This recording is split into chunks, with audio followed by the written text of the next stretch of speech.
Shalom, shalom, shalom, shalom, mes bien-aimés.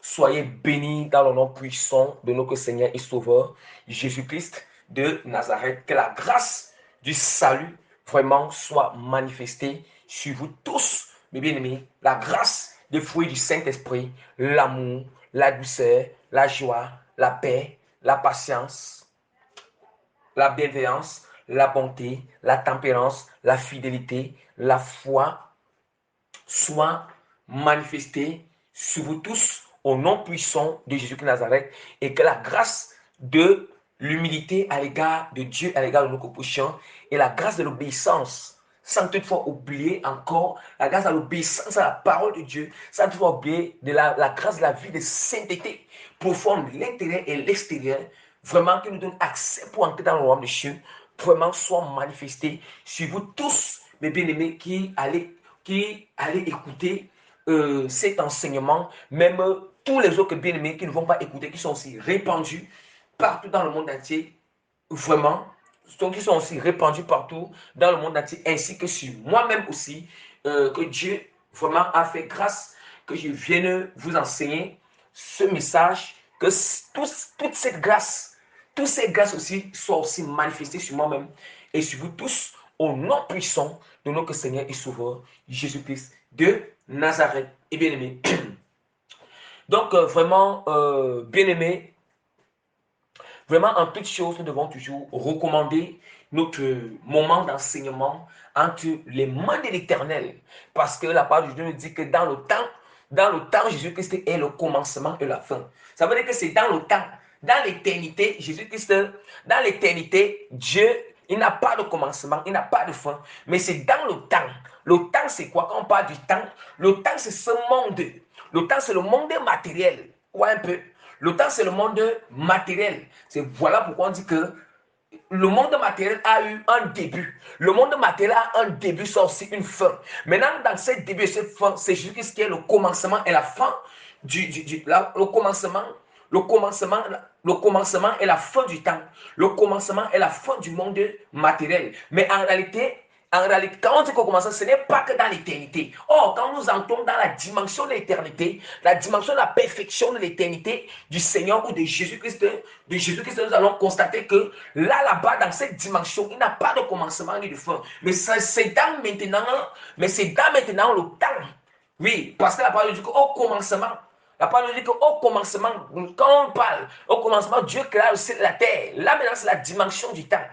Donc vraiment, c'est ça que je voulais un peu mettre l'accent. D'où maintenant, je voulais dire vraiment que en toutes choses, nous devons recommander d'abord le moment de prière entre les mains de l'Éternel. Parce que déjà, la parole de Dieu nous dit dans Proverbe chapitre 16, verset quoi que recommande tes œuvres à l'Éternel et tes projets réussiront. En ce moment, l'œuvre que je suis en train de faire, cet enseignement, c'est l'œuvre de l'Éternel. Voilà pourquoi c'est important que je puisse recommander cet enseignement entre les mains de l'Éternel, afin que maintenant que cet enseignement puisse réussir, afin que non seulement ça puisse réussir, je puisse réussir à donner bien l'enseignement, et puisse réussir à recevoir bien la révélation de l'Éternel, les inspirations de l'Éternel, afin de vous véhiculer ces messages, et non seulement pour que l'enseignement soit aussi une réussite à laquelle vous aussi, vous les auditeurs, qui allez écouter cet enseignement, vraiment, que cet enseignement puisse vous impacter, puisse vous pénétrer, puisse vous transformer, puisse vous changer, bien aimé.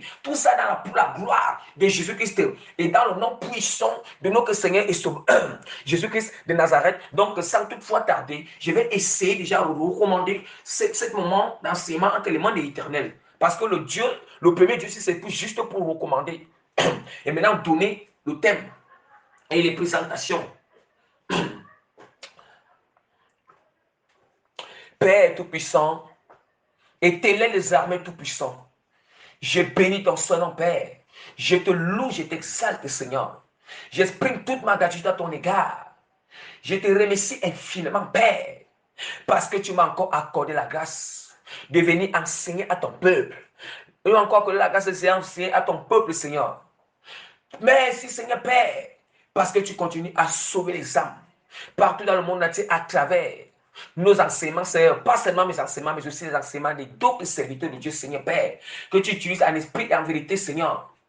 Seigneur, Merci, Éternel Dieu, parce que tu continues à connaître la persévérance, la détermination, Seigneur Père, la fermeté, Seigneur, la fermeté à tous tes serviteurs authentiques de ne jamais baisser, Père, de continuer à prêcher la vérité davantage. C'est yes.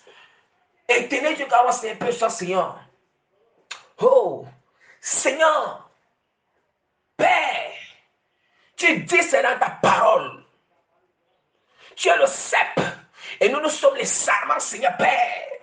Et que le sarment ne peut pas porter de fruits s'il n'est pas attaché au cep, Seigneur Père. Et on ne peut rien faire sans toi, Seigneur. Père, en ce moment, Seigneur, je confesse publiquement, Seigneur, que je ne suis qu'un sarment, Père, et que je ne peux pas porter de fruits, Père. Cet enseignement ne peut pas porter de fruits, Père. La parole que je déclare, la parole que je sors dans cet enseignement, Père, ne peut pas impacter aucune âme, Père, ne peut pas impacter, Seigneur, ni transformer, Père, ni convaincre. Si je ne suis pas attaché au cep en tant que sarment, Père, voilà pourquoi en ce moment, en tant que sarment que je suis, Père, je m'attache maintenant au cep, Père, je m'attache au cep, Père, j'attrape maintenant, Seigneur, le cep en ce moment, Seigneur, afin que la sève nourricière qui sort du cep en ce moment, Seigneur, cette sève soit connectée sur la branche que je suis, Seigneur.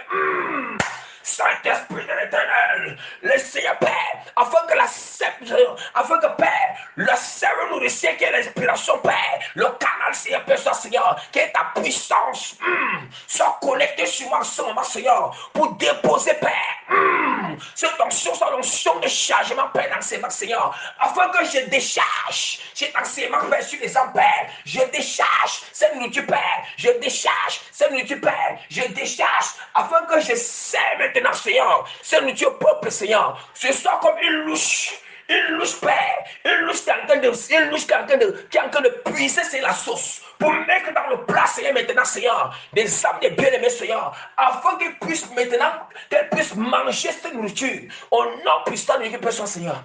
Père, voilà pourquoi, Seigneur, tu es digne, Seigneur, de recevoir l'honneur, la puissance, la gloire, la sagesse, la royauté, la force, l'autorité, la grandeur, l'action de grâce, la reconnaissance, les remerciements pour des siècles et des siècles pour toujours.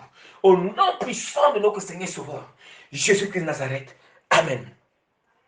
Mais bien aimé, sans toutefois tarder, je vais, par la grâce que l'Éternel m'accorde, je vais me présenter rapidement comme le moindre parmi tous les serviteurs de Dieu, le simple parmi tous les serviteurs de Dieu, l'apôtre prémisse que le Seigneur a fait grâce d'appeler dans le ministère apostolique bien-aimé afin de sauver les âmes, afin de ne prêcher que rien que la vérité, afin de prêcher rien que la vérité, sans rien cacher bien-aimé, sans rien camoufler bien-aimé, sans rien entendre en retour de quelqu'un bien-aimé, mais pour faire l'œuvre de Dieu sans intérêt bien-aimé. Bien-aimé, c'est ça, ni contrainte, ni murmure. C'est ce que l'Éternel m'a appelé, mes bien-aimés. Voilà pourquoi c'est ça maintenant que je suis en train d'exercer en ce moment.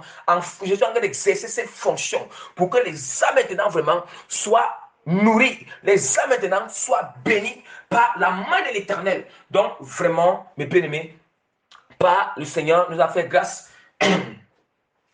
Dieu vraiment m'a fait grâce aujourd'hui de venir vraiment vous enseigner sur le thème, de venir vraiment vous partager le message, de vous prêcher sur le thème de notre enseignement qui est intitulé Dieu met l'ordre. Dieu met l'ordre des choses au sujet de la dette entre l'emprunteur, entre parenthèses, le débiteur, et le prêteur, entre parenthèses, le créancier. Bien, mais je répète encore, parce que j'aime toujours annoncer ou répéter le thème de nos enseignements, ou bien parfois quand c'est la prédication, j'aime toujours le faire 3 fois, bien aimé. Donc le Seigneur nous a fait grâce. Il nous a fait grâce. Je dis toujours que quand Dieu m'a fait grâce, vous a fait grâce. Donc ne soyez pas souvent étonnés si j'emploie le mot qui nous a fait grâce, bien aimé. Donc le Seigneur nous a fait grâce encore, ou bien m'a fait grâce, bien aimé, de venir vous prêcher sur le thème de notre enseignement qui est intitulé Dieu met l'ordre des choses au sujet de la dette entre l'emprunteur, entre parenthèses, le débiteur, et le prêteur, entre parenthèses, le créancier. Donc justement encore, annoncer pour une troisième et une dernière fois. Donc, le Seigneur vraiment nous a encore fait grâce, bien-aimés, vraiment aujourd'hui, de venir enseigner, bien-aimés, la parole de Dieu, ou bien le thème de notre enseignement qui est intitulé Dieu met l'ordre des choses au sujet de la dette entre l'emprunteur et le débiteur. Et entre l'emprunteur, qui est entre parenthèses débiteur, et le prêteur, entre parenthèses créancier, bien-aimé. Donc, vraiment, bien, sans toutefois tarder, je vais déjà essayer rapidement d'annoncer le sommet de notre thème. Parce que le sommet de notre thème est porté sur deux grands sous-titres, autant pour moi, est porté sur quatre grands sous-titres, mes bien-aimés. Et voilà pourquoi vous allez constater que j'ai juste mis le thème que partie 1. Partie 1, déjà, pour vous attirer l'attention que le thème est tellement long et que le thème sera enseigné en deux parties, mes bien-aimés. Et lorsque le thème est enseigné en deux parties, ça veut dire que si le thème est long, ça veut dire qu'il y a un sommet. Il y a le sommet de ce thème. Et voilà, je vais rapidement vous annoncer le sommet de notre thème avant que nous encore. Parce qu'on ne peut pas entrer dans le développement, on ne peut pas entrer dans ces sous-titres si déjà en tête, si déjà à l'introduction, on ne sait pas déjà d'annoncer rapidement le sommet du thème. Or, le sommet de notre thème est porté sur les quatre grands sous-titres. Donc, ces quatre grands sous-titres sont deux points bien aimés. Je vais essayer d'annoncer rapidement ces quatre grands sous-titres qui ne sont que portés sur le grand 1. Le grand 1 sera porté la dette. La dette est-elle reconnue? La dette est-elle reconnue et permise par la Bible? Et quelques significations des mots importants. Voilà le grand 1. Je répète encore le grand 1. Le grand 1, c'est la dette. Est-elle reconnue et permise par la Bible?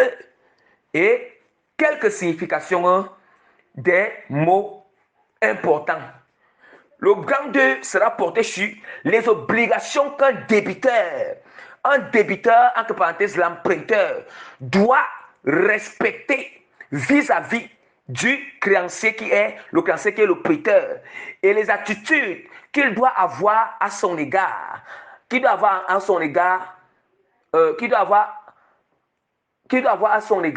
à n'importe quelle circonstance. À n'importe quelle circonstance, bien-aimé. Est-ce que nous comprenons? Je répète encore, le grand 2, c'est les obligations qu'un débiteur qui est toujours l'emprunteur doit respecter vis-à-vis du créancier et les attitudes qu'il doit avoir à son égard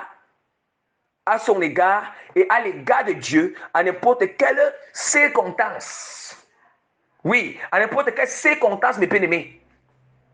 Et maintenant, le grand 3 sera porté sur les restrictions que Dieu donne au créancier qui est le prêteur d'argent et les attitudes qu'il attend de lui à l'égard de l'emprunteur, entre parenthèses le débiteur. Je répète encore, le grand 3 sera porté sur les restrictions que Dieu donne au créancier, entre parenthèses le prêteur, et les attitudes qu'il attend de lui à l'égard de l'emprunteur, entre parenthèses le débiteur. Maintenant, le dernier sous-titre qui est le dernier sous-titre qui est le quatrième sous-titre, donc notre quatrième point sera porté sur les différents types de dettes. Les différents types de dettes, mes bien-aimés. Donc aujourd'hui maintenant, nous allons juste notre première partie. Notre première partie sera portée seulement sur deux grands points. Maintenant, notre deuxième partie, on va s'achever les deux autres grands points. Donc aujourd'hui, nous allons enseigner seulement sur deux grands points. Les deux grands points que nous allons enseigner aujourd'hui, c'est le grand 1 et le petit 2. Le grand 1 et le grand 2. Le grand 1 et le grand 2. Donc le grand 1 qui est la dette est-elle reconnue et permis dans la Bible? Point d'interrogation et quelques significations des mots importants. Maintenant, le grand 2 aussi, nous allons aussi enseigner aujourd'hui, c'est les obligations qu'un débiteur, entre parenthèses l'emprunteur, doit respecter vis-à-vis du créancier, le créancier qui est toujours le prêteur, et les attitudes qu'il doit avoir à son égard. à n'importe quelle circonstance. Toutes ces choses, je vais essayer de vous expliquer. Oui, parce que là, c'est le corps de notre enseignement. Le corps de notre enseignement qui est encore toujours le développement de notre enseignement. Donc, sans toutefois tarder, je vais entrer rapidement vraiment sur le corps de notre enseignement, le développement de notre enseignement avec directement vers le grand temps qui est, j'annonce déjà, j'essaie juste déjà de faire une phrase de transition pour entrer directement sur notre grand 1 qui sera la dette. La dette, le grand temps qui sera, la dette est-elle reconnue et permis dans la Bible? Point d'interrogation et quelques significations des mots importants. Donc, c'est un peu vraiment ça. Mais bien aimé, vraiment, soyez vraiment attentifs à l'écoute. Je vous exhorte d'écouter vraiment tout l'enseignement, d'être attentif à l'enseignement, de l'écouter en esprit, en vérité, de souffrir, bien aimé, patienter, souffrir, supporter, d'écouter Dieu jusqu'à la fin. Nous savons que l'enseignement, ce n'est pas comme les témoignages. Les témoignages, ne durent pas. Mais l'enseignement est appelé à durer. Parce que dans l'enseignement, il y a les profondeurs. Dans l'enseignement, il y a les détails. Vous voyez un peu? Il y a les détails. Donc, chacun joue son rôle dans le corps de Christ. Donc, c'est un peu ça, c'est ça que je vous exhorte. Avec toute la compassion de notre Seigneur et Sauveur, Jésus-Christ de Nazareth. Donc, directement, nous passons sur notre grand don. Je vous ai déjà annoncé là. Je vous viens juste de vous annoncer là.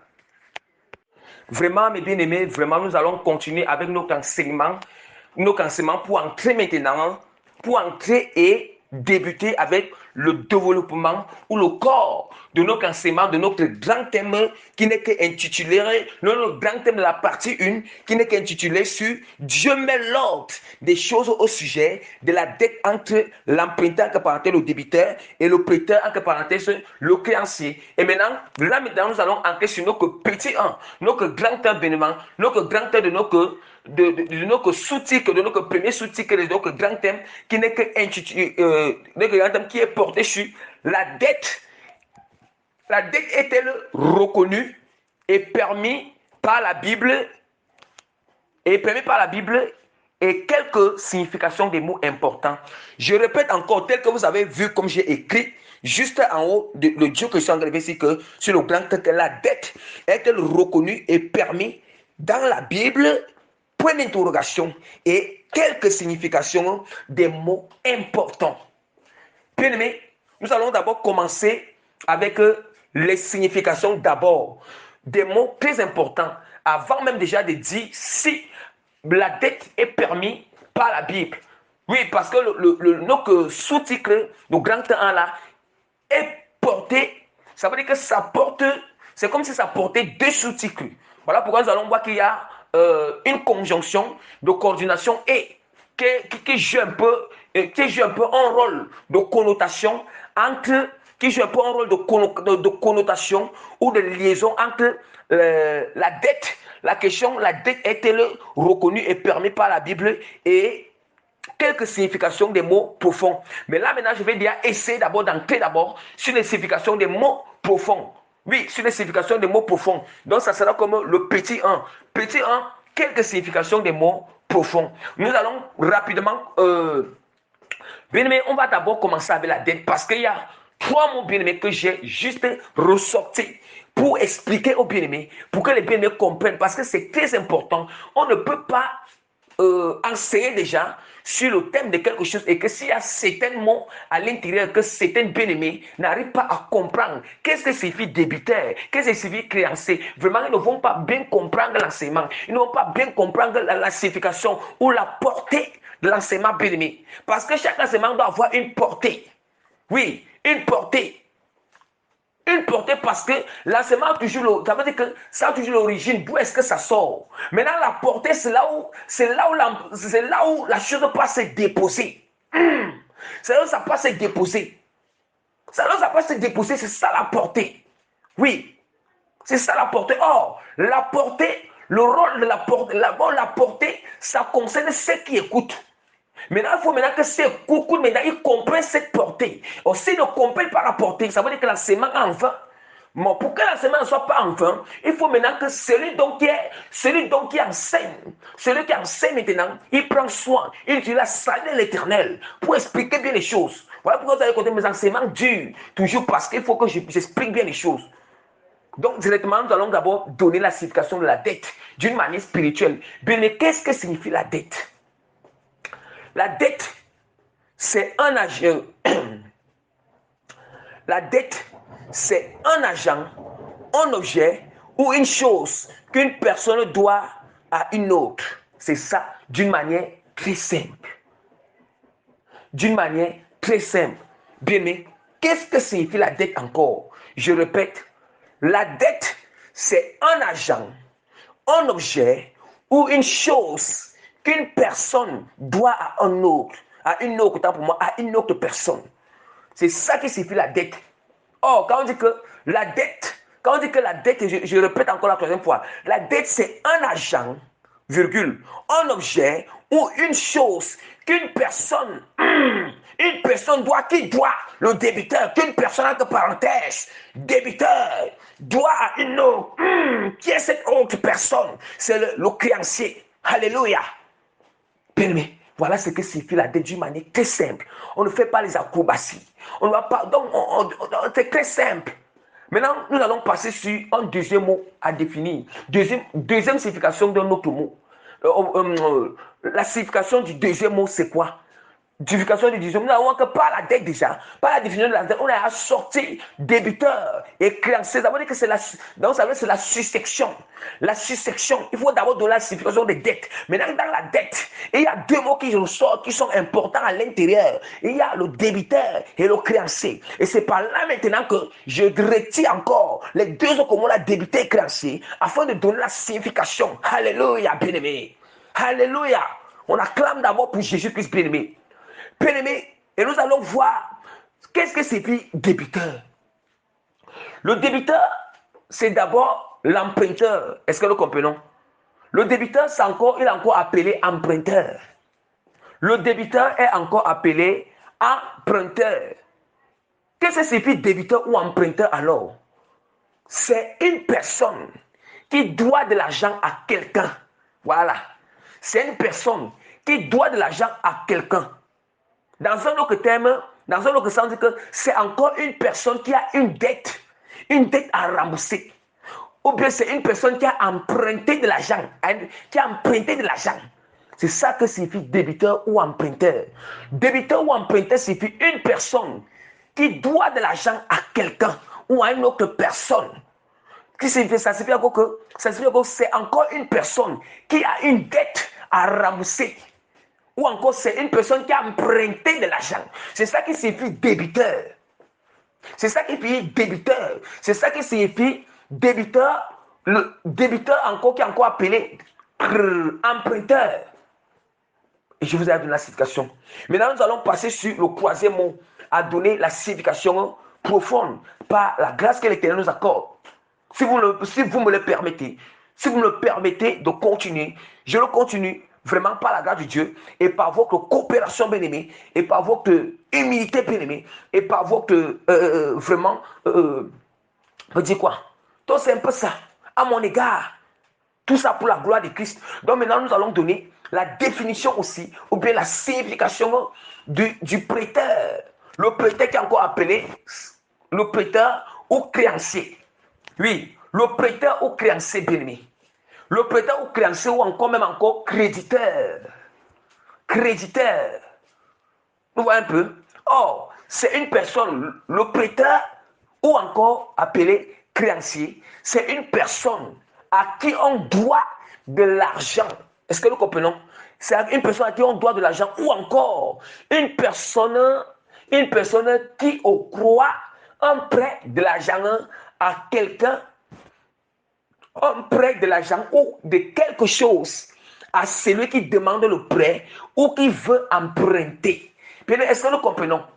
Je vais un peu expliquer encore d'une manière simple pour que vous compreniez. On dit que le créancier qui est encore appelé prêteur, qui est encore appelé créditeur, on lui donne la signification de qu'est-ce que signifie ces trois mots-là.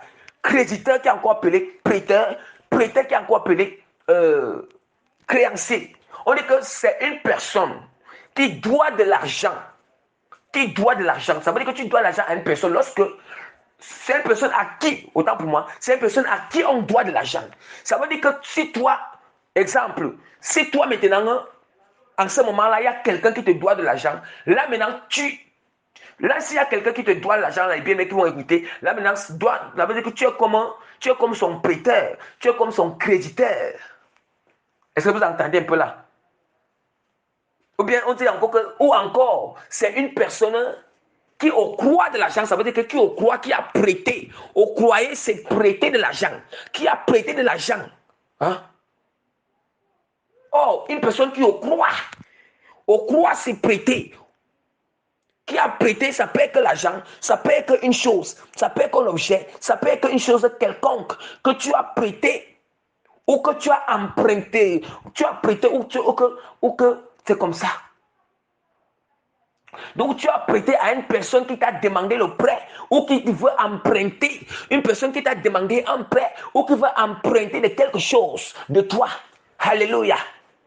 Voilà ce que signifie. Bien aimé, c'est très important. Bien aimé, chaque enseignement a une base. Parce que si vous ratez la base, si vous ne comprenez pas la base, vous n'allez pas comprendre. Bien aimé, le noyau même de l'enseignement. Vous n'allez pas comprendre. Vous n'allez pas comprendre lorsque ça va chauffer. Il faut d'abord comprendre la base de l'enseignement. Parce que chaque enseignement a une fondation, a un fondement, a une base. A une base. Bien aimé, là maintenant, nous allons passer directement sur notre question. Oui, sur notre question que maintenant nous allons passer.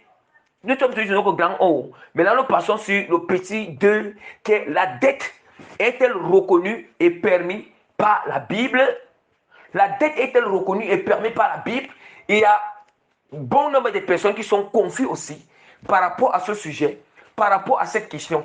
Oui, comme le Saint-Esprit lui-même, il a posé cette question à travers son simple et à travers son simple son simple instrument que je suis, vraiment, lui-même encore, le Saint-Esprit, il vous donne encore la réponse. Il vous éclaircit, bien-aimé. Mais comme on nous dit que à la loi et au témoignage, bien, on ne parle pas des choses en l'air. On ne parle pas des choses comme ça. Il faut toucher, il faut les passages bibliques qui vont soutenir, qui va démontrer, bien, à la réponse. Ça veut dire que si on dit que la dette est-elle, la parole dit que la dette est-elle reconnue et permise par la Bible, si maintenant il y a un oui, bien, le oui là ne doit pas rester en suspens. Mais le oui là ne doit pas être en suspens, bien aimé. Mais c'est un oui qui doit être expliqué profondément. Oui, c'est un oui qui doit être expliqué profondément. C'est un oui qui doit être accompagné avec c'est un oui qui doit être accompagné. Parce que si ma thèse c'est oui. Oui, si ma thèse, c'est de soutenir que oui, dans un sens positif. Un sens positif que oui, que la dette est reconnue et permise par la Bible. Bien aimé, il faut alors que ces thèses, donc, je suis en train de dire oui là, il faut que la thèse là soit soutenue, accompagnée par des arguments convaincants. Bien aimé, pas des explications profondes. Bien aimé, ce n'est pas des arguments ou bien des explications d'un philosophe ou bien des philosophes ou bien des scientifiques. Non, non, non. Mais ici, il s'agit de la puissance et la démonstration du Saint-Esprit qui explique les choses. Qui explique les choses, bien aimé. Qui convainc, bien aimé. Parce que même la parole de Dieu dit qu'aucun homme ne peut convaincre. Même la parole de Dieu nous le démontre. Lorsque le consolateur viendra, ça veut dire que c'est lui qui convainc. La parole de Dieu nous dit qu'il convainc.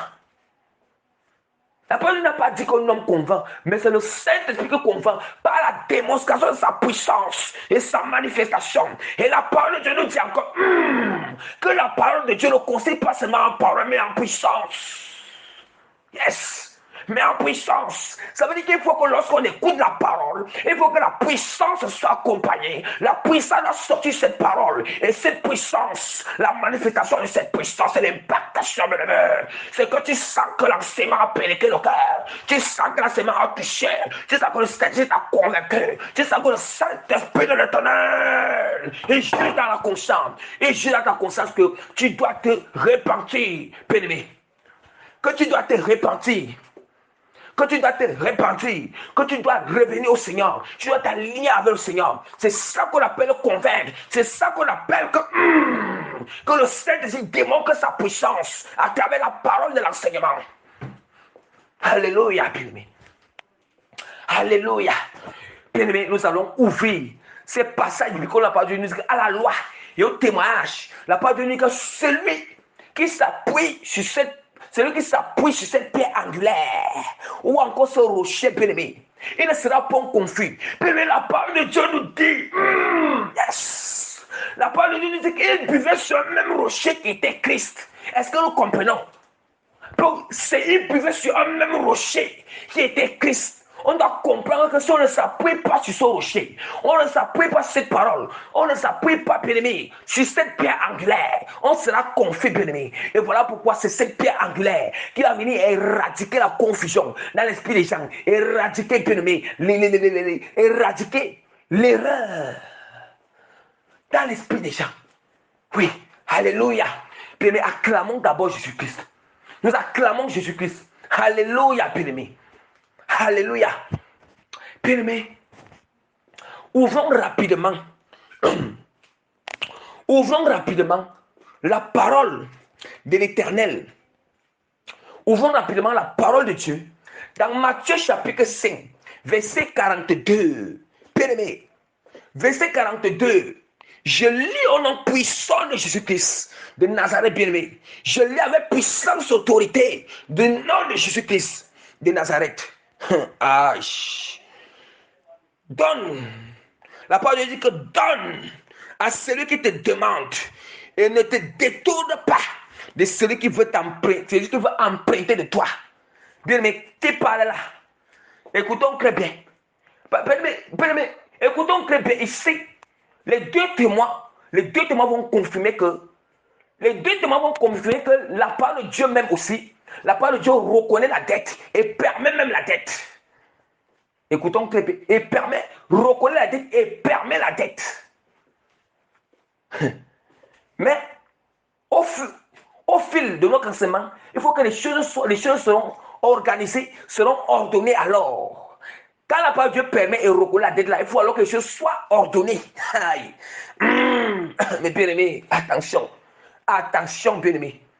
Bien-aimé, ne faites pas un jour, au lieu que la parole de Dieu soit votre vie, la parole de Dieu soit votre lumière. Ne faites pas comme la parole de Dieu, vous-même ne faites pas que le diable fait que cette parole soit comme un piège pour vous, soit comme un piège pour vous, soit comme une occasion de chute pour vous. Attention, attention à la manière que nous comprenons la parole. Mais la parole de Dieu est très claire. C'est Jésus-Christ lui-même, la pierre angulaire. La parole de Dieu nous dit encore, dans l'Apocalypse, la parole de Dieu qu'il est le témoin fidèle et véritable. Le témoin fidèle et véritable, ça veut dire que c'est le premier témoin, c'est lui-même. On dit qu'à la loi, au témoignage, ça veut dire qu'en même temps, la loi qui est la parole, en même temps que c'est la parole, c'est encore, il témoigne encore. Yes. Yes, la parole de Dieu nous démontre que c'est lui qui est la parole, c'est lui qui est encore le fidèle. Il est encore le témoin fidèle et véritable. Le témoin fidèle est véritable et bien-aimé. Bien-aimé, la parole de Dieu que Matthieu chapitre 5 verset 42. Donne à celui qui te demande et ne te détourne pas de celui qui veut emprunter de toi. Nous comprenons que Jésus qui dit que si quelqu'un veut t'emprunter, il veut emprunter de l'argent. Si tu as de l'argent et qu'une personne vient te demander le prêt, tu dois le prêter. C'est Christ. C'est une instruction de Christ. C'est la part. Ça veut dire que celui qui a de l'argent et que quelqu'un veut l'emprunter, quelqu'un dans une situation, il veut emprunter de l'argent et qu'il ne prête pas l'argent. Tu as déjà péché, tu as déjà transgressé contre cette précepte de Christ. Or, c'est comme une loi que Christ a donnée. Une loi de la foi. Tu as déjà transgressé, tu as péché contre cette précepte de Christ, contre ce principe de Christ. Or, ce précepte, c'est une loi de Christ, une loi de la foi de Christ. Une loi de la foi de Jésus-Christ. Est-ce que nous comprenons? Bien-aimé. Il faut encore. Ouvrons aussi la parole de Dieu rapidement. Dans le Deutéronome, chapitre 15, versets 7 à 8. Nous sommes toujours là pour démontrer. La parole de Dieu nous dit qu'il y a 2 témoins. Les 2 témoins, c'est l'Ancien et le Nouveau Testament. Comme les gens disent toujours, les gens aiment toujours dire, ils aiment toujours dire que non, nous ne sommes plus dans l'Ancien Testament, nous sommes dans le Nouveau. Ok, la même chose que le Nouveau dit là, ce n'est pas ça. Écoutez très bien. Parce que vous devez toujours rappeler ces choses aux gens. Regardez très bien ce que la parole de Dieu dit. Deutéronome 15. Deutéronome 15, verset 7 à 8. Je lis au nom puissant de Jésus-Christ. S'il y a chez toi quelqu'un indigne, s'il y a chez toi quelqu'un indigent, quelque indigent, voilà. S'il y a chez toi quelque indigent, d'entre tes frères, dans l'une de tes portes, au pays que l'Éternel, ton Dieu, te donne, tu n'endurciras point ton cœur et tu ne fermeras point ta main devant ton frère indigent, mais tu lui ouvriras ta main et tu lui prêteras de quoi pouvoir à ses besoins. Alléluia, bien-aimé. Tu lui prêteras de quoi pouvoir ses besoins. Bien-aimé, avant que Jésus-Christ vienne parler encore de la grâce, ce n'est pas là à parler de ça dans l'Ancien Testament. Après, nous allons parler de ça. Hein? Est-ce que vous savez pourquoi ça fait la même chose on dit comme ça dans l'Ancien Testament à l'aide de l'Ancienne Alliance? On veut encore dire ça encore à l'aide de la grâce. Donc, il faut comprendre que c'est pour ça que je toujours dis aux gens que faisons attention. Dans l'Ancien Testament, là, il faut comprendre. Dans l'Ancien Testament, il toujours dit que l'Ancien Testament est constitué et l'Ancien Testament est constitué de c'est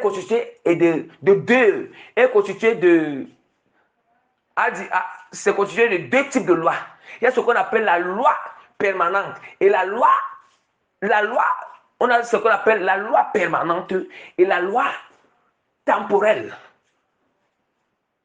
La loi permanente qu'on appelle encore la loi perpétuelle, c'est une loi à laquelle ça ne peut pas, c'est une loi à laquelle que ce n'est pas supprimé, c'est une loi à laquelle que ce n'est pas supprimé, ce n'est pas anéanti, mais plutôt on le pratique encore exactement encore à l'aide de la grâce. La preuve en est que la loi, si Dieu a donné la loi à Moïse, il a donné la loi dans Deutéronome que lorsqu'il y a un indigent chez toi là, et il te tend la main pour lui prêter l'argent, tu ne dois pas le refuser. Le prêt, si tu le refuses, tu as déjà transgressé contre cette loi. La même chose encore, nous voyons encore comment c'est une loi perpétuelle et permanente. Nous voyons encore que dans l'ère de la grâce, Jésus-Christ, il revient encore avec cette même loi encore, l'ère de la grâce. Il dit que ne te détourne pas de celui qui veut emprunter de toi. Si tu as et que la personne est dans le besoin, il dit que si la personne est dans le besoin, on précise très bien. Le besoin est différent. Le besoin est différent de ce que la personne veut escroquer. On dit que si la personne est dans le besoin, donc il faut aussi discerner que si vraiment la personne est dans le besoin. Vous voyez, c'est ça qu'on appelle la loi perpétuelle ou la loi permanente. C'est une loi qui demeure, ça ne change pas, ce n'est pas supprimé. Or, la loi temporelle, bien aimé, c'est une loi bien aimé qui a d'abord, c'est une loi qui est utilisée pour un temps en attendant l'accomplissement. C'est utilisé pour un temps en attendant l'accomplissement. L'accomplissement en attendant le bon sens. Le bon sens, c'est l'accomplissement de la chose dans l'aide de la grâce. Et voilà pourquoi nous avons encore toute loi temporelle. Dans l'Ancien Testament, cette loi-là, on doit aller checker ça à l'aide de la grâce. C'est bien accompli à l'aide de la grâce. Et comme il a toujours dit, comme loi temporelle, c'est comme la loi qu'on immolait, on faisait des sacrifices, les sacrifices des animaux et tout ça. Or, Christ a dit à l'aide de la grâce, Christ a accompli ça. Christ a dit accompli ça à l'aide de la grâce. Nous allons voir que dans l'Ancien Testament, le tabernacle, où le temple était fait d'hommes. Maintenant, Christ a déjà accompli le tabernacle. Et le temple, maintenant, à l'air de la grâce, c'est son corps qui est le temple. Et maintenant, nous, comme nous sommes ses disciples, nous aussi, nous sommes le temple aussi. Puisque nous sommes tissus des reins de Christ. Nous sommes issus des reins de Christ parce que nous sommes ses descendants. Puisque nous avons cru en lui. Parce que la parole dit que c'est à celui qui a cru en lui, il nous a donné le pouvoir de devenir enfant de Dieu. Bien, mais nous continuons toujours. Nous continuons toujours. La parole de Dieu. D'où maintenant, comment encore loi, c'est ça qu'on appelle. C'est ça que je vais toujours rappeler aux gens. Donc, ça, tu dis là que c'est ça que je vais toujours rappeler aux gens. Nous allons ouvrir, nous allons voir que l'Ancien Testament et le Nouveau Testament attestent, prouvent, sont encore le prouver que oui, on doit, donc il y a même une loi qui sort, que si tu ne peux pas, si quelqu'un est dans le besoin, que tu as l'argent, tu refuses de le prêter, ton frère, on dit que ton frère m'aime encore, ton frère en Christ, ou ta soeur, tu pêches, tu as transgressé. Non seulement tu as transgressé. Est-ce que nous comprenons là? J'espère que nous comprenons là, mes bien-aimés. Donc voilà. Là, je vais aussi lire rapidement le psaume 112, verset 5. Psaume 112, verset 5. Je lis au nom puissant de Jésus-Christ. Heureux l'homme qui exerce la miséricorde et qui prête, qui règle ses actions d'après la justice. Est-ce que nous entendons? On dit que heureux l'homme qui exerce la miséricorde et qui prête. Bien aimé, il faut vraiment que tu vois ton frère en Christ, ta soeur en Christ, et que vraiment tu le vois aller dans le besoin. Ce n'est même pas qu'il vient mentir ou bien aller faire des choses inutiles avec l'argent. Tu le vois vraiment qu'il est dans le besoin. Après, il vient te demander le prêt.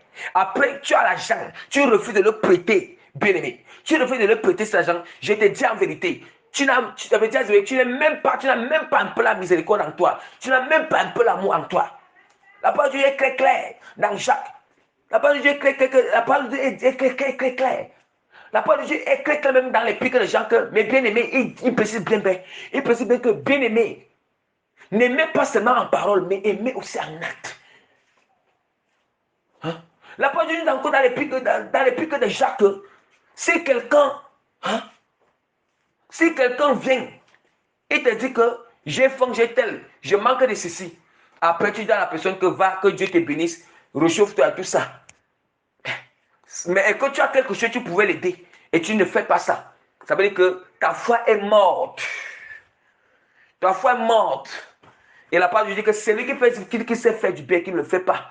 Il pêche. Vous allez encore dire que les mêmes choses qui sont dans la loi, c'est ça qui est encore dans l'aide de la grâce. Après, mélangez toujours toute la loi. Mélangez toujours toute la loi et dites que la loi là, mélangez toujours toute la loi et dites que non, on ne peut plus marcher comme l'Ancien Testament dit. Il faut comprendre que l'Ancien Testament est, l'Ancien Testament est écrite sur deux formes. Ou bien, il y a deux types de lois. Il y a la loi temporelle et la loi permanente qui est encore la loi perpétuelle. Attention. Attention. Bien aimé, moi, je ne joue pas avec la parole. Si certaines personnes jouent avec la parole, moi, je ne joue pas avec la parole. Mais il faut tourner la langue 7 fois. 7 fois avant de se lever et parler quelque chose qui concerne la parole de Dieu. Attention. La parole de Dieu est très claire. Dans Matthieu, la parole de Dieu est claire dans Matthieu que les gens seront, donc, parlons que parole, on sera justifié. Hein? On sera justifié. On sera justifié. On sera condamné. Encore plus dans ce qui compte la parole. Bien aimé, vraiment, voilà en ce qui concerne le grand temps qui est la dette est-elle reconnue et permise par la Bible et quelques significations des mots importants. J'ai fini de donner l'explication des mots importants et j'ai aussi répondu à la question que la dette est-elle reconnue et permise par la Bible et j'ai donné les arguments. Donc, convaincant, donc c'est le Saint-Esprit lui-même qui va vous convaincre avec la parole de Dieu en appui. Maintenant, nous allons passer sur notre grand 2. Nous allons passer sur notre grand 2. C'est avec notre grand 2 là que, quand on va terminer le grand 2, on va d'abord arrêter l'enseignement là. Donc, quand on va finir le grand 2, on arrête l'enseignement là, on va continuer prochainement. Mais directement, je entre dans le grand 2 maintenant là. Le grand 2 qui est les obligations qu'un débiteur ou l'emprunteur doit respecter vis-à-vis du créancier et les attitudes qu'il doit avoir à son égard, à l'égard de Dieu, à n'importe quelle circonstance. Donc, juste dans les lignes qui vont juste après là.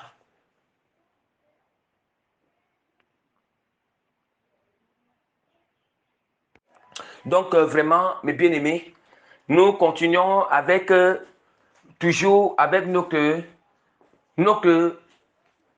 enseignement. Nous continuons toujours avec l'enseignement de la partie de notre grand thème, vraiment, la partie 1 de notre grand thème qui est toujours intitulé sur Dieu met l'ordre des choses au sujet de la dette entre l'emprunteur, entre parenthèses, débiteur, et le prêteur, entre parenthèses, créancier. Donc, vraiment, nous continuons avec notre grand 2. Nous sommes toujours sur notre corps de l'enseignement bien-aimé pour développer les choses, pour continuer toujours à décortiquer vraiment bien-aimé, à décortiquer vraiment le thème de notre enseignement dans les profondeurs. C'est très important. Bien, mais parce que là, nous allons ancrer encore des choses encore qui sont encore plus importantes encore. Parce que là, on est en train d'ancrer maintenant. Nous entrons maintenant même dans le on ancre maintenant pour toucher même.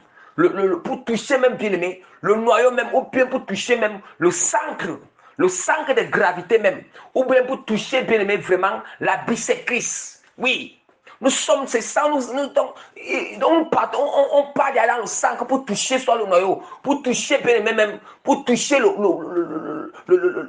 centre, pour toucher le centre de gravité, pour toucher la bisectrice, la boîte même qui est au milieu. Oui, ouais, parce que là, c'est très important. Très important, bien aimé. Et là maintenant, l'autre grand qui est les obligations qu'un débiteur, entre parenthèses, emprunteur, doit respecter vis-à-vis du créancier. Or, le créancier qui est toujours le prêteur. Et les attitudes qu'il doit avoir à l'égard de celui qui lui a prêté l'argent et à l'égard de Dieu aussi, à n'importe quelle circonstance. Mais est-ce que nous comprenons ce que le grand 2, le sous-titre du grand 2 là signifie? Peut-être il faut que je vous explique d'abord qu'est-ce que ça signifie. Quand je dis qu'en toutes circonstances, ça veut dire qu'il y a les obligations que, bien-aimé, on ne lui demande pas, toi qui as prêté l'argent, toi qui as prêté l'argent là, toi qui es emprunteur, tu as prêté l'argent à quelqu'un, à autrui, tu avais emprunté l'argent. Il faut comprendre que l'argent que tu avais emprunté là, l'argent que tu dois là, c'est une obligation. Oui, tu dois rembourser cet argent. Et la part de Dieu, qu'il y a des attitudes que toi tu dois avoir, tu dois adopter à son égard. Quand je dis qu'à n'importe ce qu'on parle, autant pour moi, quand par la garde de l'éternel, je suis en train de dire qu'à n'importe quelle circonstance, ça peut être quoi? Quand on parle de circonstances, ça peut être des circonstances qui sont favorables ou non favorables. Et quand je dis que favorable, ça signifie quoi? Favorable que peut-être par la grâce de Dieu, tu as vite eu l'argent pour rembourser. Ça, c'est une circonstance favorable.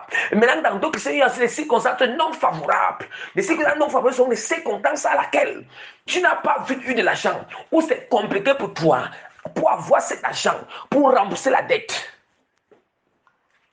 Et maintenant, il faut que dans les deux circonstances, la circonstance à laquelle Dieu t'a fait grâce, tu as vite eu de l'argent, il faut maintenant exercer ces obligations, ces attitudes, comme tu as vite eu de l'argent. Il y a des circonstances dans lesquelles tu n'as pas, c'est non favorable, tu n'as pas vite eu de l'argent. Il y a des attitudes que tu dois avoir. Comme tu n'as pas encore eu de l'argent, l'attitude que tu dois avoir, il y a les comportements que tu dois avoir à l'égard de ce dernier qui n'est que ton créancier, de ce dernier qui n'est que ton prêteur ou le créditeur, ton créditeur qui t'avait prêté de l'argent. Hein? Qui t'avait prêté de l'argent. Qui t'avait prêté de l'argent, bien-aimé. Bien-aimé. C'est ça maintenant, c'est ça que vous voulez d'abord expliquer. Le grand sous-titre, nous voulons d'abord expliquer notre sous-titre grandeur, pour que vous compreniez avant que je commence à donner ces obligations et ces attitudes. Parce que je ne pouvais pas déjà donner ces obligations et ces attitudes. Si je n'explique pas, je n'expliquais pas d'abord bien. Si je n'expliquais pas d'abord bien notre grandeur, ce sous-titre grandeur bien-aimé. Bien-aimé, commençons. Commençons, bien-aimé. Ici, à chaque chose que je vais parler, je vais préciser la circonstance. Maintenant, je vais prendre la circonstance à laquelle l'emprunteur a eu la possibilité d'avoir l'argent. Oui, la possibilité d'avoir l'argent. L'argent que tu avais remboursé. Entre-temps, tu as eu tellement de possibilités. Tu as eu tellement de possibilités. Tu as tellement eu de possibilités. Tu as tellement traversé des circonstances qui sont favorables que tu as toujours eu cet argent pour rembourser. Tu as toujours eu cette somme pour rembourser. Ou tu as toujours eu ces objets, ou bien ces choses que j'avais prêtées pour rembourser. Maintenant, dans cette circonstance maintenant, le remboursement doit être obligatoire. Le remboursement de la dette là doit être obligatoire rapidement, immédiatement. Ça ne doit même pas tarder. Est-ce que nous comprenons? Oui, le remboursement dans ces circonstances là, le remboursement de la dette est obligatoire. Et ça doit s'effectuer instantanément et immédiatement. Immédiatement. Immédiatement, bien aimé. Et c'est dans ce cadre-là que nous allons appliquer la parole de Dieu dans Romains chapitre 13, verset 8 et Matthieu chapitre 12, verset 7. Je vais lire rapidement.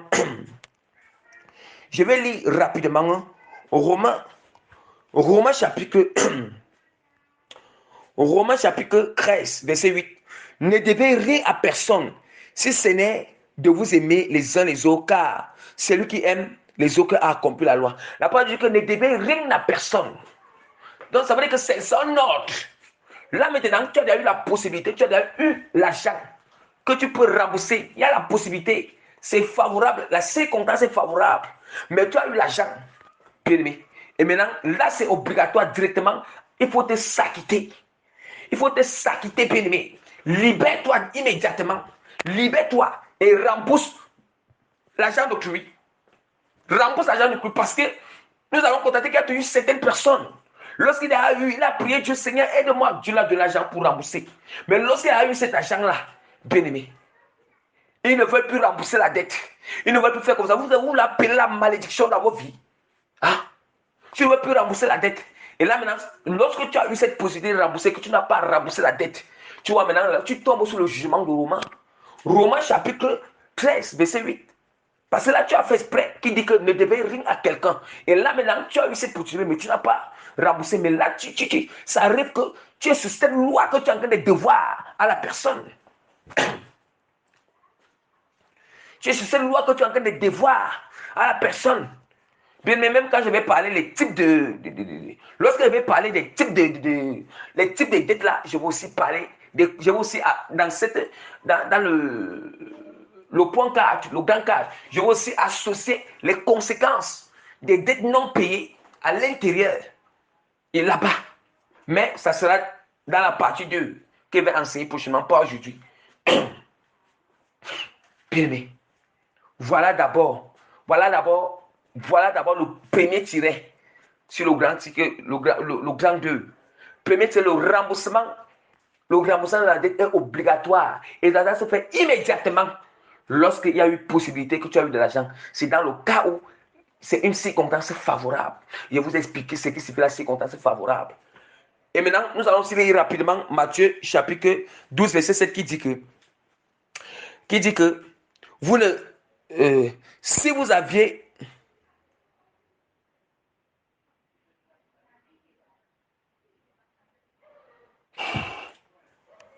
plutôt ici, je vois plutôt que ce n'est pas Matthieu, c'est plutôt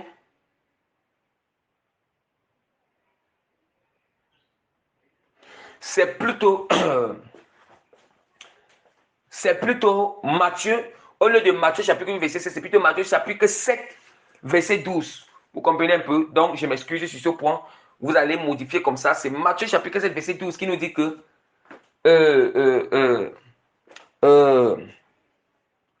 Matthieu chapitre 7 verset 12 qui dit souvent que ce que nous voulons que l'on nous voulons que l'on fasse pour nous, on doit d'abord le faire pour cette personne. On doit d'abord le faire.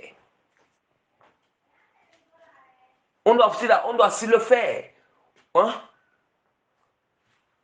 On doit aussi le faire pour cette personne. Ce qu'on ne veut pas qu'on nous fasse, on ne doit pas aussi le faire pour les autres.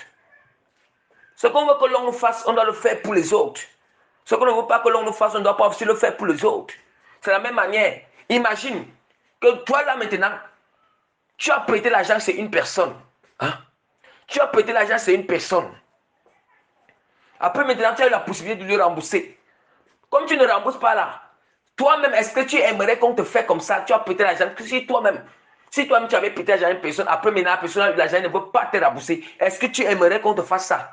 Il faut alors comprendre que si tu fais comme ça, on va aussi te faire comme ça en retour. C'est clair. La part du Dieu est indubitable. On appelle ça les principes de la parole. Là-bas, ce sont les lois spirituelles, ça ne joue pas. C'est tranchant. Tu n'agis pas comme ça, tu vois le résultat. Tu agis bien, tu vois le résultat positif. Tu agis mal, tu vois le résultat négatif. C'est clair. Puis nous passons sur le deuxième tiret. Le deuxième tiret, c'est... Maintenant, nous allons passer le cas où... Là, nous avons parlé le cas où, vraiment, les circonstances sont favorables, bien, qui signifie que l'emprunteur a eu la possibilité d'avoir de l'argent. C'est ça que j'ai expliqué là. Le remboursement est obligatoire, tout ça, il a fini d'expliquer. Maintenant, nous allons passer dans le cas où l'emprunteur est sincère. Oui, le cas où l'emprunteur est sincère et honnête et il est disposé à rembourser, mais les moyens et les difficultés ne lui permettent pas de vite rembourser. Ça, c'est aussi un cas spécial parce qu'il y a deux types de cas à ce niveau. Il y a le cas où les circonstances sont favorables. Ça veut dire qu'il a eu la possibilité, la personne a eu la possibilité de rembourser et maintenant, soit il est malhonnête, mais il ne veut pas rembourser. Et j'ai fini de parler sur ça.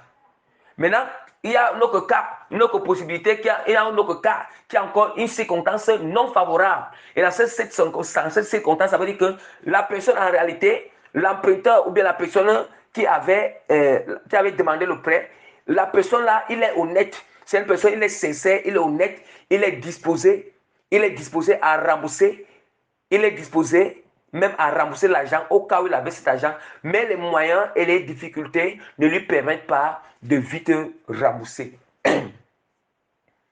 Peut-être ça veut dire qu'il n'a pas eu l'argent à temps, il n'a pas vite eu de l'argent pour rembourser. Qu'est-ce qu'il y a alors à faire? Quelles sont alors les attitudes qu'il doit avoir?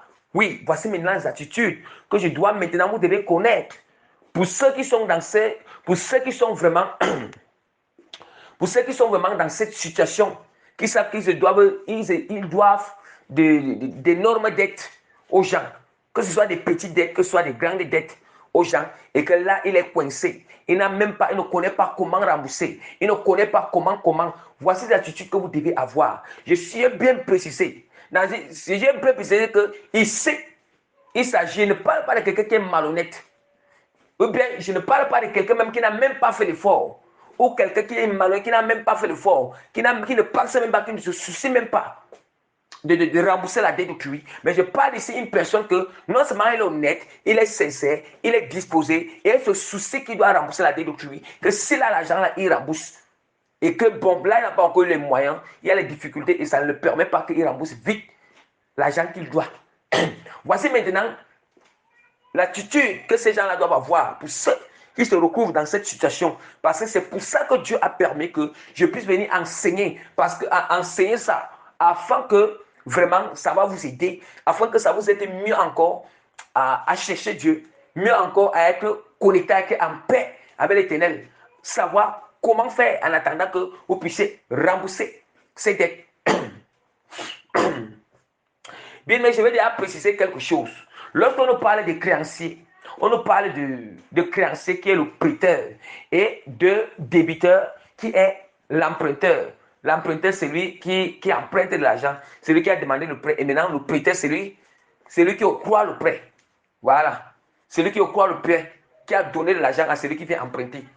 Quand nous parlons aussi déjà on parle déjà d'emprunteurs et prêteurs. On doit connaître qu'il y a deux types d'emprunteurs. Il y a aussi deux types de prêteurs. Quand on parle de deux types d'emprunteurs, ça veut dire qu'il y a l'emprunteur qui peut être chrétien et l'emprunteur qui peut être païen. Et il y a le prêteur qui peut être un chrétien et le prêteur qui peut être un païen. Et il y a une grande différence entre les attitudes. Ici, là, je vais spécialiser très bien. Les attitudes que je donne ici, je donne ces attitudes pour le cas de toute personne qui est comme emprunteur chrétien. Comme emprunteur chrétien qui a emprunté, comme emprunteur chrétien. Mais si un païen va aussi écouter ça, il est mieux préférable que vraiment tu t'alignes à l'attitude qui peut que, à l'attitude que possède que l'attitude d'un emprunteur chrétien. Ça va beaucoup plus t'aider. Ça va te favoriser. Or, là maintenant, il faut d'abord que si tu es païen, que tu ne crois pas, et que peut-être tu ne crois pas en Christ, il faut déjà croire en Christ. Bon, même si tu ne crois pas en Christ, tu peux d'abord croire en Christ. Parce que bon, ça ne sert à rien de dire que tu vas appliquer la loi de Christ, mais tu ne crois pas en Christ. Voilà pourquoi même c'est pour ça que nous allons voir que le Nouveau Testament, voilà pourquoi nous avons que le Nouveau Testament était en train de réprimander les Juifs que vous voulez croire la parole, mais vous ne croyez pas en Jésus-Christ. Hein? Bon, parce que tu peux croire, tu peux bien croire. Toi, plutôt, tu ne crois pas en Christ, mais tu peux bien croire, accepter ces instructions, ces attitudes, tu peux bien les croire. Mais là, tu ne veux pas encore croire en Jésus-Christ. Ça veut dire que là, ta vie éternelle n'est pas garantie. Il faut d'abord que tu puisses avoir la foi en Christ. Tu ne peux pas dire que tu crois à la loi de Christ, mais Christ lui-même, tu ne crois pas à Christ. Il faut qu'il vienne habiter dans le cœur. Maintenant, voici, nous allons commencer à citer ces attitudes, parce que je vais d'abord associer trois grandes attitudes. Maintenant, après les trois grandes là, je vais sortir un passage de lui qui va soutenir ces grandes attitudes. En réalité, parce que nous allons sortir, en tout, il y aura combien d'attitudes? 1, 2, 3, 4, 5, 6, 7, 8, 9, 10. Il y a 10 attitudes. 10. Maintenant, je vais d'abord citer les trois grandes attitudes. Maintenant, après ces trois attitudes-là, je vais sortir un passage qui va soutenir cela. Première attitude, ne jamais fuir le créancier ou bien ne jamais fuir le créancier qui est le prêteur. Ne jamais fuir le prêteur ou bien celui à qui tu dois de l'argent. Il ne faut jamais le fuir ou bien rester silencieux dans ton coin. Voilà la première attitude. Il ne faut jamais faire cela. Évitez de faire cela. Évitez.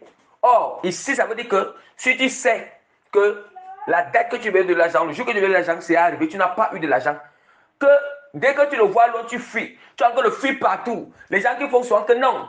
Donc, s'il passait souvent vraiment, peut-être s'il doit au boutiquier.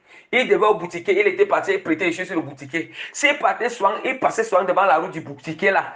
La personne, comme il n'a pas encore eu de l'argent là, vraiment, il ne va plus passer devant la route du boutiquier. Il va aller chercher une autre route ailleurs. Or, d'habitude, c'est là-bas que tu passes souvent. Il va aller chercher une autre route ailleurs. Bien, mais ça, c'est toi-même, tu te tourmentes. Tu te tourmentes. Hein? Si tu es sincère, qu'est-ce que tu dois faire? Tu dois aller voir. Si la dette est arrivée que vraiment tu n'as pas eu, toi-même tu sais, sincèrement, tu es honnête en toi, tu sais que tu n'as pas eu. Mais que tu sais que dans ton esprit, il n'y a pas la motivation de malhonnêteté en toi, des ténèbres en toi. Je ne sais pas pourquoi est-ce que, oui, c'est vrai que tu ne sais pas comment sera sa réaction. Non, vas-y, va lui expliquer les choses. Va le voir. Il faut aller le voir. Oui, deuxième attitude.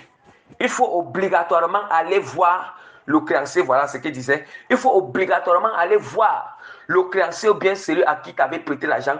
Il faut aller le voir et l'expliquer la situation d'une manière simple. D'une manière simple,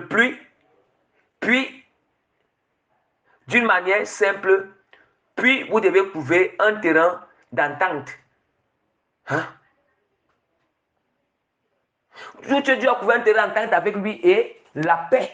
Et un terrain d'entente avec lui et vraiment la paix. C'est très simple. Hein?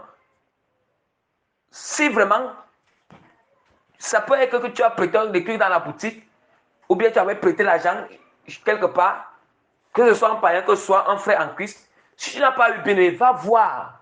Il faut aller voir. Bien, nous sommes la sainte doctrine. Ici, là, je prêche la pureté, bien aimé. Je prêche la droiture, la justice de l'Éternel. Bien aimé, ici, là, quand le Saint-Esprit t'utilise en vérité, en esprit, en vérité, en esprit, en vérité, tu n'as pas besoin que d'aller dans l'école du gloire. Même le gloire, même qu'on enseigne là, dans les universités là. Le roi là est tiré, la racine de ça est tirée dans la Bible. Même les lois qui sont dans les États là, les racines sont tirées dans la Bible. Nous allons voir que les États-Unis d'Amérique, la loi américaine, ça tire la source. Ça a le fondement sur les 10 commandements. Hein? Ce n'est pas parce que les choses sont là comme le diable a décrit là. En réalité, ça, les fondements, c'est 10 commandements. Quand vous voyez que Dieu a béni les États-Unis, Dieu a béni les États-Unis parce que vous ne connaissez pas l'histoire, l'origine des États-Unis, parce que le premier président américain, bien-aimé, ça veut dire que la loi constitutionnelle des USA, bien-aimé, a été fondée sur les 10 commandements, bien-aimé. Nous savons qu'en ce moment-là, c'était script. Fondé sur les 10 commandements.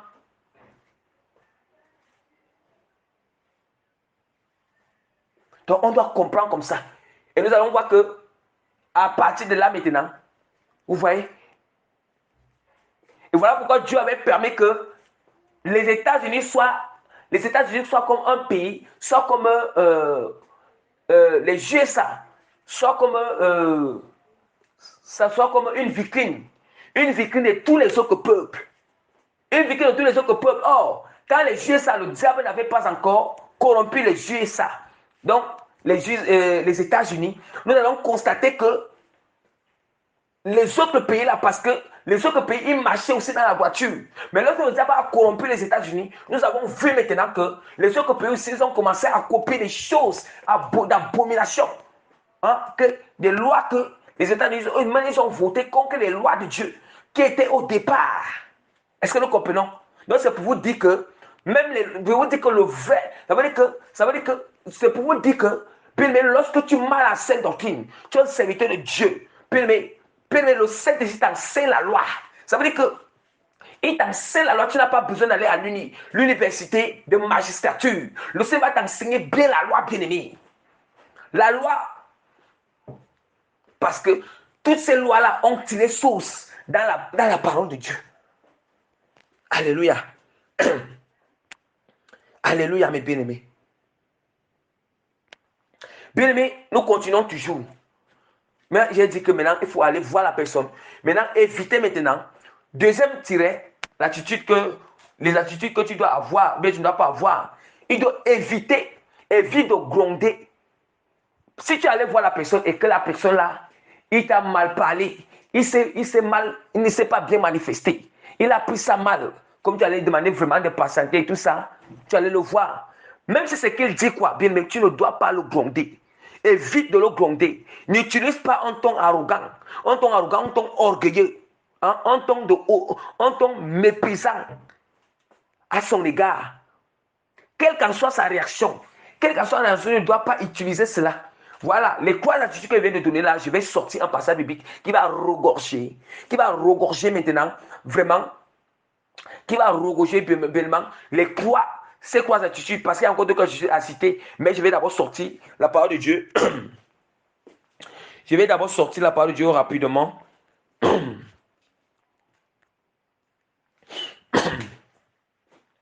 vais d'abord sortir la parole de Dieu rapidement. Ouvrez la parole de Dieu rapidement dans Matthieu chapitre 5, verset 25. J'ai lu au nom puissant de Jésus-Christ. C'est Jésus-Christ qui parle. Accorde-toi promptement avec ton adversaire pendant que tu es en chemin avec lui, de peur qu'il ne te livre au juge et que le juge ne te livre à l'officier de justice et que tu ne sois mis en prison. Est-ce que nous comprenons? Quand tu sais que tu dois la dette, tu dois quelque chose à une personne, et que tu allais voir la personne, et qu'il réagit mal, il te menace même de te mettre en prison, comme tu n'as pas payé la dette à temps, tu n'as pas fait attention, ne gronde pas cette personne, ne te lève pas pour te mesurer avec cette personne, fais très attention. Faites très attention, même s'il a dit quelque chose qui ne t'a pas plu, quelqu'un qui t'a blessé, tu as fait comme ça, mais tu dois l'accepter, parce que tu le dois la dette. Tu dois l'accepter, bien-aimé. Tu dois accepter. Sinon, si tu essayes de lui parler avec un ton arrogant, un ton de mépris, un ton d'orgueil, puis tu essayes de te manifester mal, tu le fuis. Peut-être il t'a vu quelque part, peut-être tu as fait comme si tu fuyais. Mais ne fais attention. C'est pour ça que vous dites qu'il faut aller le voir, entends-toi avec lui. Jésus-Christ est clair. Il est quelqu'un qui dit accorde-toi promptement avec ton adversaire pendant que tu es en chemin avec lui de peur qu'il ne te livre au juge et que le juge ne te livre à l'officier de justice et que tu ne sois mis en prison. C'est pour ça que je vous ai dit quelque chose. Faites attention. Quand certaines choses veulent vous arriver dans votre vie, mais rassure-toi que est-ce que quelque part tu n'as pas été allié avec la parole. Parce que lorsque nous sommes alliés avec la parole, Jésus va se rassurer. Il va se rassurer que si tu marches par ces étapes que vous dites, ces attitudes, Jésus va se rassurer que même si la personne avait l'intention de te mettre en prison, il va se rassurer qu'il ne te met pas en prison. À cause que non seulement il va voir que tu as une bonne attitude, tu as un cœur de sincérité. Parce que dans ce cœur de sincérité, ce cœur d'honnêteté, tu vas aller chercher à avoir la paix avec lui. Pour qu'il patiente. Tu vas aller le voir. Donc voilà, nous continuons. Quatrième attitude. Quatrième attitude, c'est quoi? Quatrième attitude, tu dois avoir une attitude de crainte à l'égard de Dieu. Parce que là aussi, je vais encore citer 3 attitudes dont je vais utiliser un passage biblique que je vais expliquer pour ces 3 attitudes, qui prouvent encore ces 3 attitudes.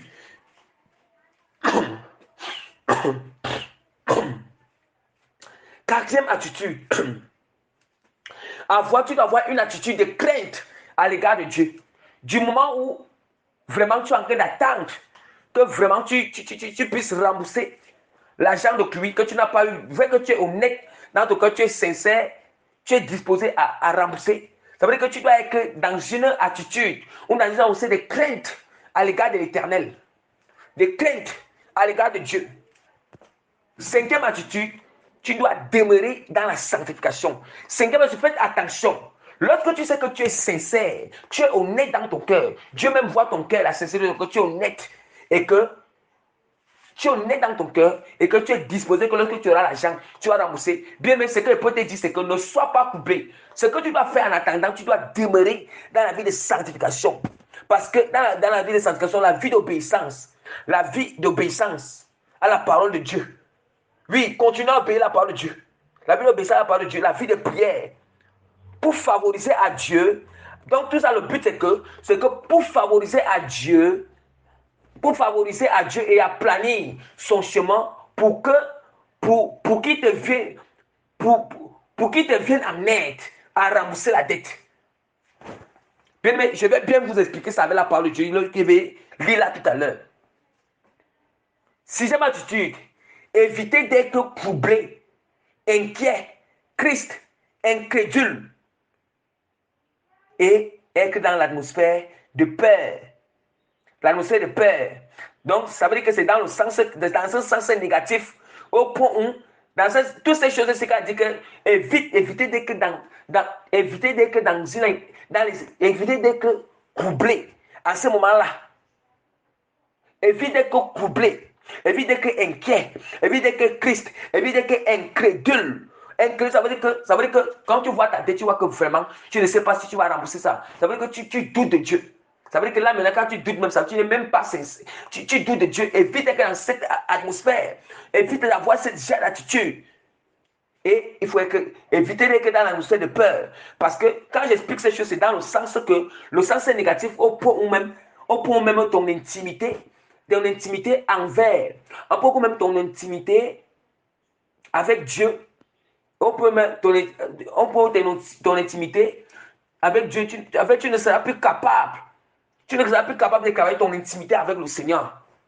Or, ces gens de peur-là, ces gens de couple-là, ces gens de Christ-là, vraiment, ça ne vient pas de ça, vient du diable. Ça vient du diable. Et maintenant, avec les 3 attitudes que vient encore de citer là, qui fait en tout avec les autres, qui fait 3 attitudes, qui fait 6 en tout. Maintenant, les autres 3 que vient de citer là, va encore utiliser la parole de Dieu afin de vous démontrer que ce que je vous parle, ce sont des choses qui ont été expérimentées, démontrées dans la parole de l'Éternel. Expérimentées et démontrées dans la parole de Dieu. Je vais ouvrir rapidement la parole de Dieu dans 2 Rois chapitre 4. 2 Rois chapitre 4, verset 1. Verset 1 à 7. Je lis au nom puissant de Jésus-Christ. Une femme là que les femmes des fils des prophètes cria à Élisée en disant, ton serviteur, mon mari, est mort, et tu sais que ton serviteur craignait l'Éternel. Or, le créancier est venu pour prendre mes 2 enfants et en faire ses esclaves. Élisée lui dit, que puis-je faire pour toi? Dis-moi, qu'as-tu à la maison? Elle répondit, ta servante n'a rien du tout à la maison qu'un vase d'huile. Et il dit, va demander au dehors des vases chez tous tes voisins, chez tous tes voisins, des vases vides, et n'en demande pas un petit nombre. Quand tu seras entré, tu fermeras la porte sur toi et sur tes enfants. Tu verseras dans tous les vases et tu mettras de côté ceux qui seront pleins. Alors, elle le quitta, elle ferma la porte sur elle et sur les enfants. Il lui présentait les vases et elle versait.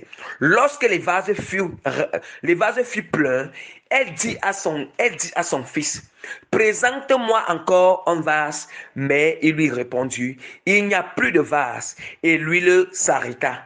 Elle alla le rapporter à l'homme de Dieu et dit, va vendre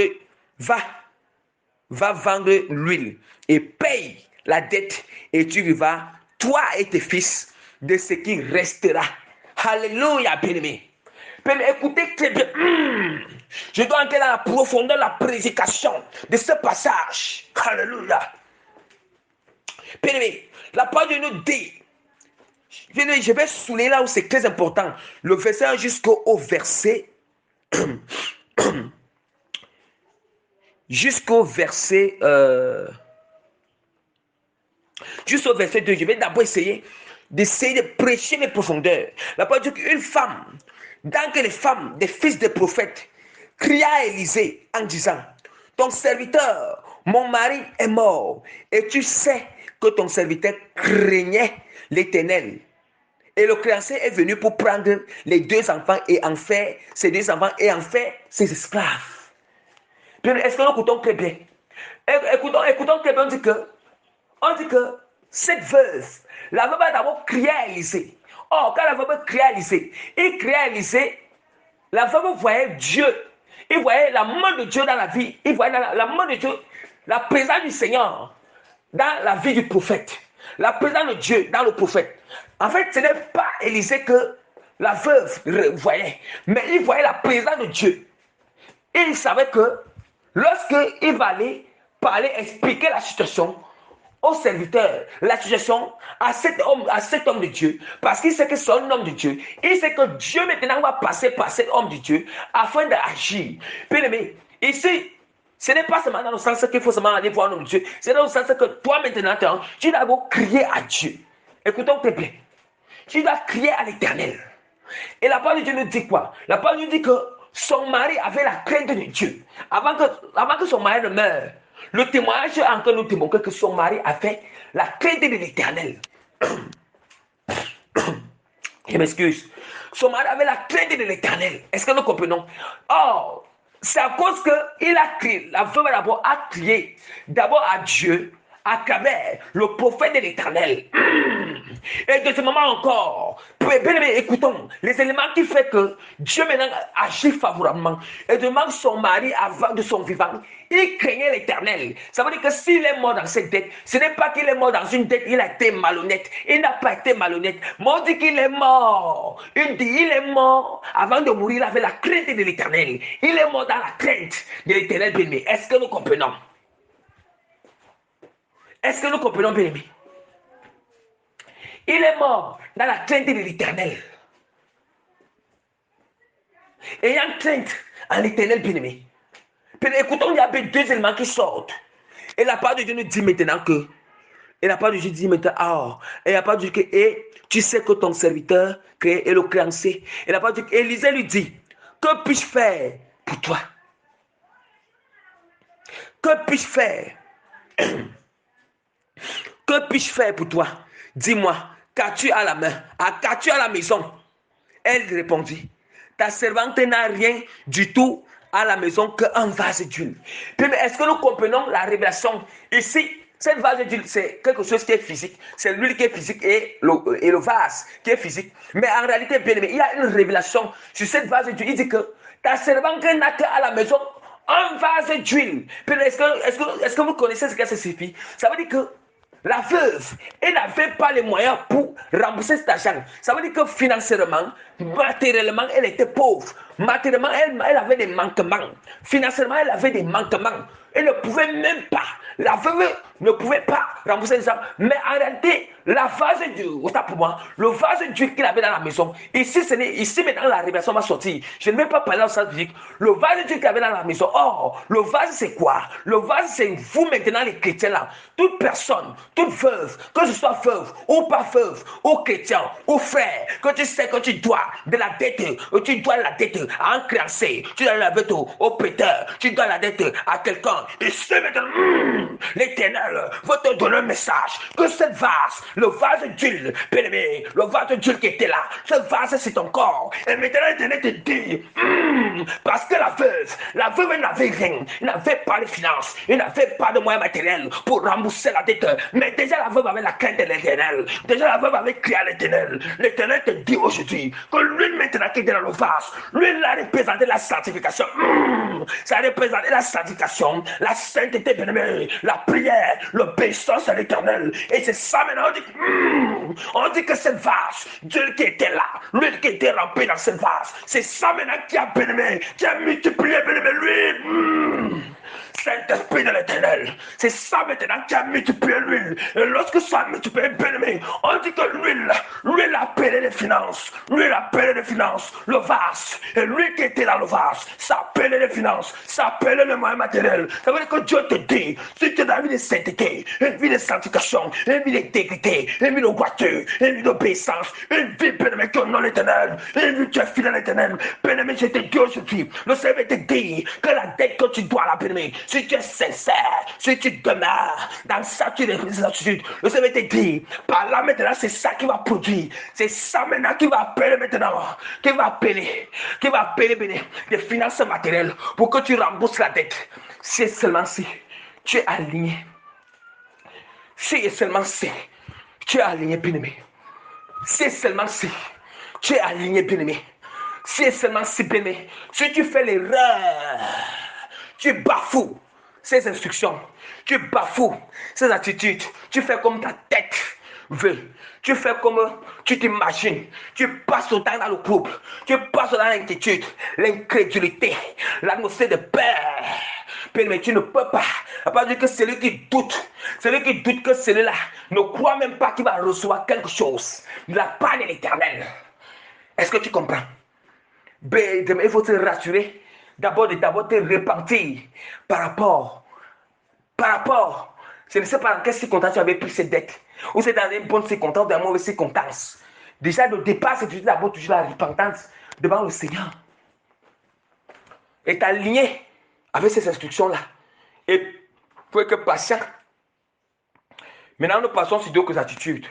C'était ma attitude. Éviter d'avoir une attitude de malhonnêteté lorsque Dieu te donnera de l'argent pour rembourser. Voilà. Il faut éviter d'avoir cette attitude.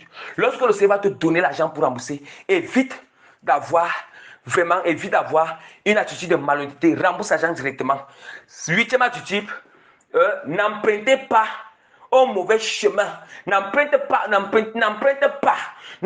mauvais chemin ou bien n'adoptez pas la sagesse humaine rusée et les stratégies du diable pour obtenir de l'argent en te donnant des faux raisonnements, en te donnant des faux raisonnements, des prétextes parce que tu dois payer la dette ou parce que tu dois rembourser la dette.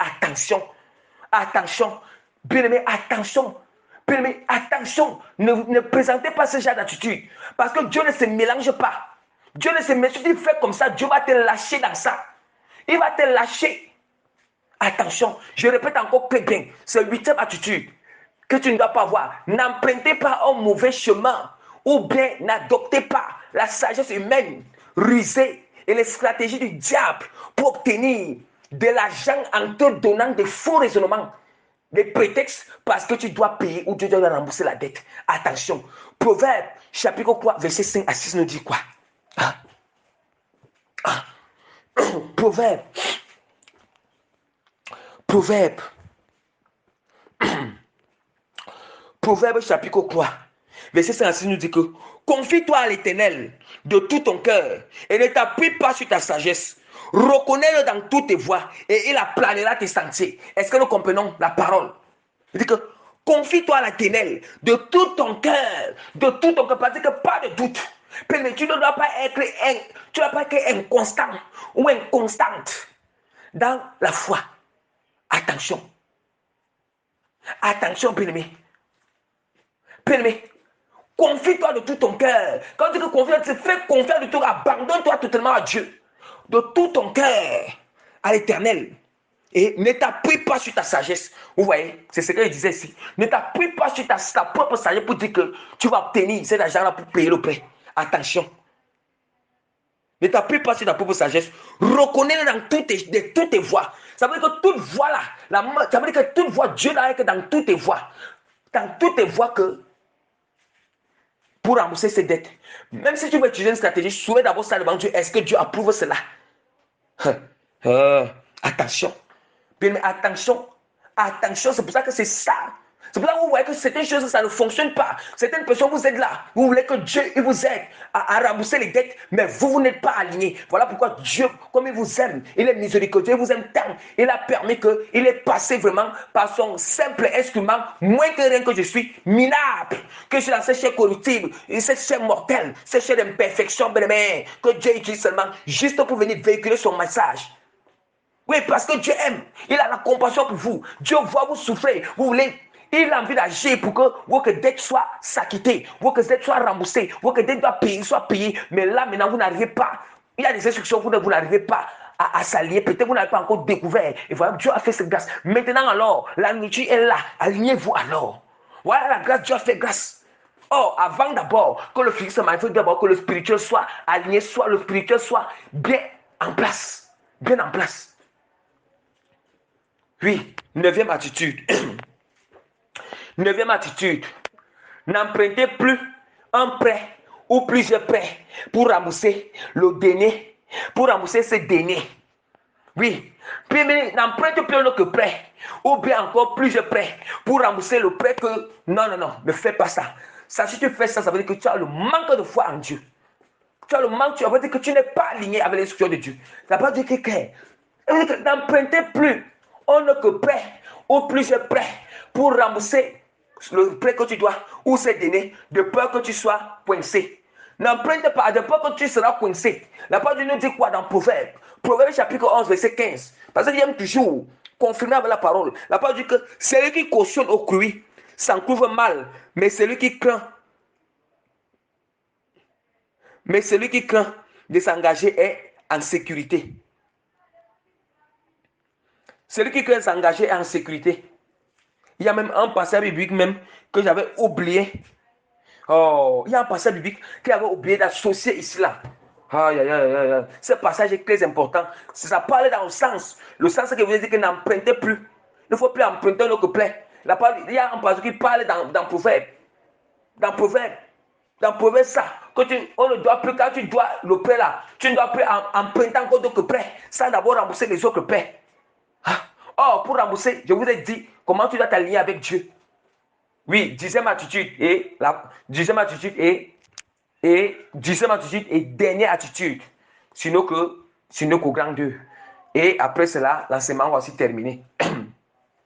Avoir une attitude d'humilité en te rabaissant sincèrement et honnêtement avec un cœur pur pour demander au créancier ou bien pour demander à celui qui t'a prêté de l'argent pour lui demander